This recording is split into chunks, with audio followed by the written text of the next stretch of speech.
6ஆம் வசனம் பாருங்க. கர்த்தாவே உம்முடைய வலது கரம் பலத்தினால் மகத்துவம் சிறந்திருக்கிறது. கர்த்தாவே உம்முடைய வலது கரம் பவிஞனை என்ன செய்து விட்டது? எல்லாரும் சொல்லுங்க, நொறுக்கி விட்டது. ஸ்தோத்திரம். ஆண்டவர் நொறுக்கிட்டாராம் பாருங்க. இந்த காலையில் கர்த்தருடைய ஆவியானவர் நம்முடைய மனக்கண்களை திறந்து விடுவாராக. நம்முடைய எதிரிய பாருங்க, கர்த்தர் என்ன செய்கிறாரு? நொறுக்கி இருக்கிறாரு. நொறுக்கி விட்டது என்று அவன் சொல்லுகிறான்.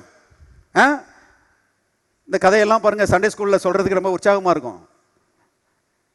ஆட்களுக்கு ரொம்ப உற்சாகமா அந்த கதையை எடுத்து சொல்லுகிறோம். ஆனா நல்லா கவனிங்க, இது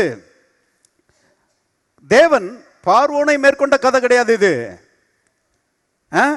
இது இயேசு பிசாசை மேற்கொண்ட கதை என்பதை தெரிந்து கொள்ளுங்கள்.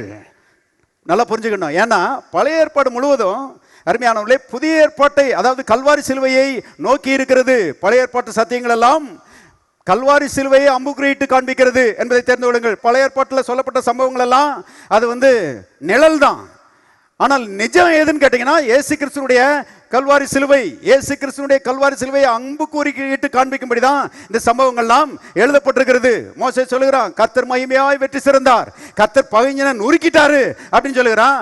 ஆனா இது ஃபுல்லா எங்க நிறைவேறுச்சுன்னா கல்வாரியில தான் நிறைவேறுச்சு. ஆகவே பாருங்க, தேவ ஆவியானவர் மோசே மேல கல்வாரியில என்ன நடக்க போகிறது என்பதை பற்றி அவனுக்கு ஒரு வெளிப்பாட்டை கொடுக்கிறாரு.